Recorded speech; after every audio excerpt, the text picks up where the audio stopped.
Triangle of Sadness. Uh, yeah, this is a movie that I think was good, but also feels so familiar to things we've been watching a lot Hmm. that it was hard to watch it and not compare it to some of the TV peers specifically for me. And I think it because of that, I found myself feeling like it didn't quite hit the same way something like White Lotus did. That made me ding it just a little bit. But did you have the same experience watching this? So I really enjoyed watching Triangle of Sadness in the theater just because pretty good group in there, and the humor was like really hitting with Hmm. in my theater. Like I was really dying in Act Two towards the end of the yacht stuff. Like Hmm. it was fun. So like I think a lot of like the satirical black comedy nature to Triangle of Sadness is definitely familiar. The commentary is largely out in the open and easy to grasp and maybe obvious, at times. Totally agree. But I honestly just really enjoyed this and honestly had a blast watching it and just kind of laughing along at many of these fools that we were watching on screen. Like, um, yeah, White Lotus vibes for sure. But honestly, it's Ruben Östlund's thing, you know? Ruben Östlund, Swedish director, he's quite prolific, but this is his now second movie in a row to win the Palme d'Or at Cannes after 2017's The Square. He also made Force Majeure a few years before that. This has kind of been his thing of late, which is the lampooning of rich people and um, the kind of satirizing their lives and kind of imbuing his personal politics and thoughts about society into his films. So like this has definitely been his thing for a while, and whether this is as successful as his other work, perhaps remains to be seen. Depends on the viewer. But yeah, I think there's still a lot of merit to it, even if a lot of it is familiar. Yeah, I definitely think it's a fun time, and I definitely think there's some really strong performances and some strong commentary. I was really struck by the way that the first act, which explores the relationship of Carl and Yaya, played by Harris Dickinson and Sharibi Dean, Charlie Dean. respect Yeah. Charabi Dean, sorry Yaya, Yeah. respectively, and their dynamic is like this beautiful couple who one is an aspiring model, the other one's a very successful model, and they kind of talk about like gender dynamics Hmm. and about Yeah. like financial expectations within relationships, and also like I think just how modern relationships kind of interact in terms of like communication style, which I think is all really interesting when it gets flipped on its head in the third act, right? They're on the Hmm. when they're on the island, lampooned, and uh, Carl kind of becomes the love interest of is it Abigail? Is that the main person? Yes. Yes. Yes, Abigail. Abigail, Dolly and De Leon. how like all of these like dynamics are just like kind of flipped on their Hmm. head, and Yeah. I think it's really fascinating to see how he does that, and it really hits for me. I think some of the like rich people like lampooning and like they're like eh, was a bit on the nose, right? So it's like Hmm. the guy, one of the guys on the boat is rich from creating the hand grenade. And I was Yeah. like, okay, like this is it's funny, but it's also like very like okay, like Yeah. I don't know. You It know, could have been maybe a the little UN stopped their higher. previous bestseller, The Landmine. Those pesky fucks. Yeah. So I think some of that stuff didn't totally hit, and also like I feel like Woody Harrelson is like almost like stunt casting in a sense, with him like coming out for like what 10 minutes of the movie, and then Right. Yeah. but So as you said, there's like these three distinct like named acts, right? Our introduction to Carl and Yaya and like this modeling world, and some actually I think some pretty fun like satirization of the modeling world too. Like that first scene where we're introduced to yeah, Carl when he's in the room with all the other model men. Like I thought that was quite funny too.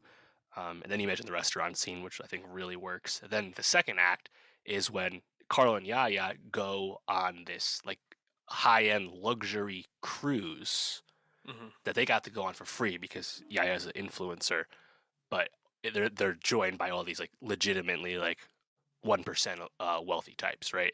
And then of course Act 3, spoilers, when the hijinks ensue, they're no longer on the yacht, they are on an island. Some of them, anyway, right? These three Mhm. distinct acts, but I think they all serve like three distinct purposes. And I think you're right. Act 2 is probably the least high minded of the three acts in terms of what it's saying. Like, it's just obviously like rich people suck, let's laugh at them.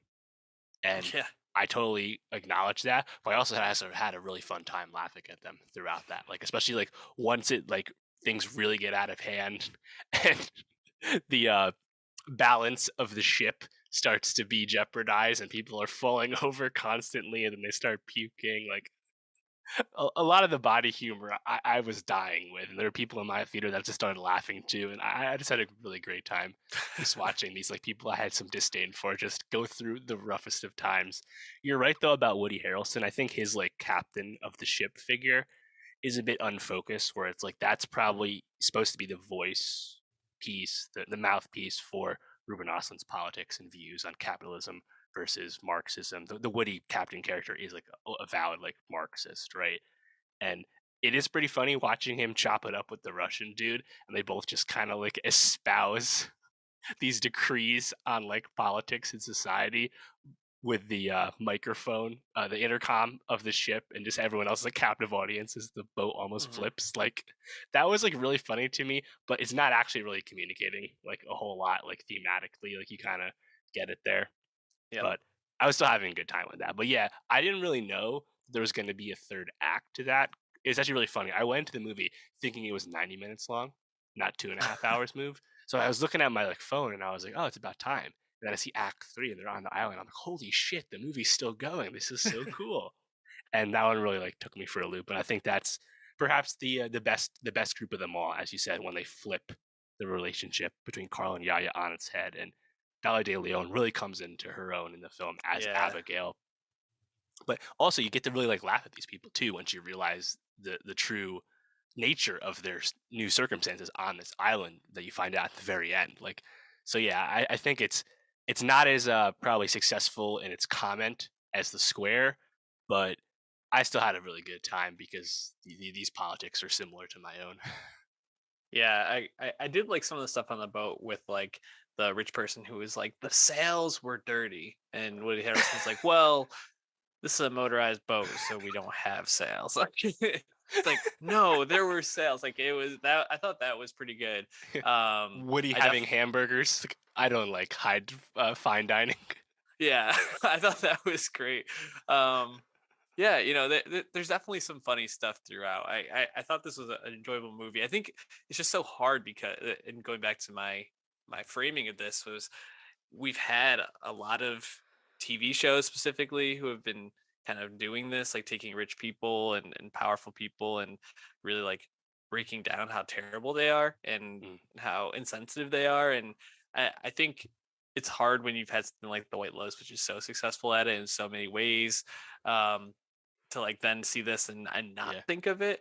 But I definitely think this is more humorous to me than the White Lotus, and yeah, I think this is a fun little romp. If we, I guess it is not so little at 140 minutes, but definitely yeah. enjoyable for Yep, sure. I agree.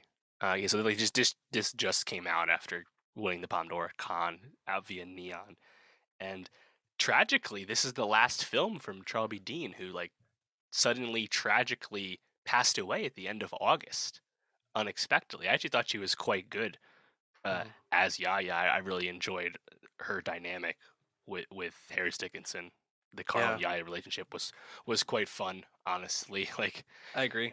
yeah, and like, yeah, like, does the movie do like kind of the obvious thing where it's like, hey, look, she's an influencer, she's taking a picture, eating food, but oh, she's not actually eating it in real life. Look at that, It's like, yeah, okay, Yeah. like you kind of like know what the scene's gonna be before it actually happens. We get the joke, get the comment, fine.